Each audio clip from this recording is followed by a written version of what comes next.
वैदिक tradition Brahma would be the ritvik of.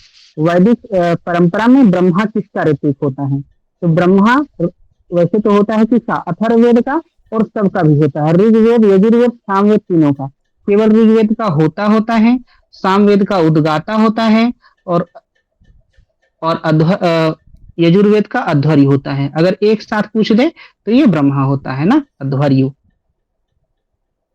Answer हो। सिर्फ 2019 का कौन सा पेपर कर रहे हैं, जून या दिसंबर?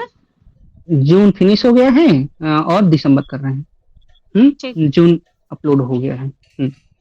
आइए, in Jain epistemology the knowledge of past subtle and distant object is called. Jain ज्ञान मीमांसा में भूत, सूक्ष्म और दूरस्थ,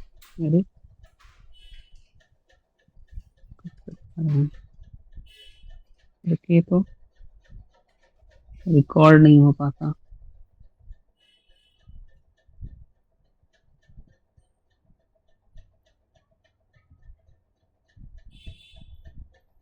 हाँ, तो पहले का क्वेश्चन, पहले का आंसर हो जाएगा ऋग्वेद यजुर्वेद सामवेद ना। ब्रह्मा किसका ऋत्विक होता है? वैसे होता है किस अथर्ववेद का, और तीनों का भी होता है। आगे बढ़ते हैं। जैन ज्ञान मीमांसा में भूत, सूक्ष्म और दूरस्थ वस्तुओं का ज्ञान क्या कहलाता है? तो ये अवधि कहलाता है ना। भूत, सूक्ष्म और दूरस्थ वस्तुओं का ज्ञान अवधि होता है। देखिए, जैन दर्शन में प्रत्यक्ष जो प्रत्यक्ष के कुल 3 भेद है ना। प्रत्यक्ष ज्ञान 3 तरह के से होता है, एक अवधि ज्ञान, एक मनः पर्याय और एक केवल ज्ञान। अवधि ज्ञान क्या होता है? जो past subtle and distant object का ज्ञान हो, अवधि कहलाता है ना। मनः पर्याय क्या होता है? वो दूसरों के मन की बात अगर जान लेना, ये दूसरों के, अन्य व्यक्तियों के भावों विचारों का ज्ञान, ये मनः पर्याय होता है। मति ज्ञान क्या होता है? मति ज्ञान वह ज्ञान है जो इंद्रियों एवं मन के विषय के संयोग से प्राप्त होता है, तो ये मति ज्ञान। और केवल ज्ञान होता है, इसमें क्या होता है? केवल ज्ञान ये सबसे शुद्ध वाला ज्ञान है ना, ये केवली को होता है। इसमें आत्मा शुद्ध सर्वज्ञ रूप में प्रकाशित हो जाती है। ठीक है। हेमचंद्र इस ज्ञान को आत्मा के स्वरूपाविर्भाव की संज्ञा देते हैं ना। गुण रत्न इसी को पारमार्थिक प्रत्यक्ष कहते हैं। केवल को गुण रत्न क्या बोलते हैं? पारमार्थिक प्रत्यक्ष बोलते हैं। आगे बढ़े। आंसर है यहाँ पे अवधि है। हेमचंद्र क्या बोलते हैं? हेमचंद्र इसको बोलते हैं आत्मा का स्वरूपाविर्भाव।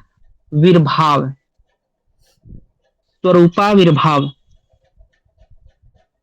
केवल को ना। अवधि ज्ञान के बारे में क्या बोले? स्वरूपाविर्भाव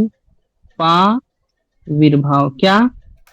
अवधि ज्ञान के बारे में कुछ बोले ना आप, क्या बोले? अवधि ज्ञान के बारे में बोले कि यह ऐसा ज्ञान है जो पास्ट भूत का ज्ञान देता है, सूक्ष्म वस्तुओं का ज्ञान देता है और दूरस्थ वस्तुओं का ज्ञान देता है। तो ये क्या होता है? ये अवधि ज्ञान होता है। ठीक है। अवधि ज्ञान। मति भी रिपीट कर दीजिए ना। मति ज्ञान जो होता है ये जब इंद्रिय एवं मन का विषयों से जब संयोग होता है ना, तो ये मति ज्ञान होता है। यानी बाह्य विषयों का प्रत्यक्ष ज्ञान जो होता है वो मति ज्ञान में आता है। ठीक है। यस। देखिए, जैन दर्शन में पूछा जाता है कि प्रत्यक्ष के कौन कौन से हैं, मतलब प्रत्यक्ष ज्ञान में क्या कौन कौन सा आता है। तो जैन दर्शन के अकॉर्डिंग प्रत्यक्ष में 3 चीज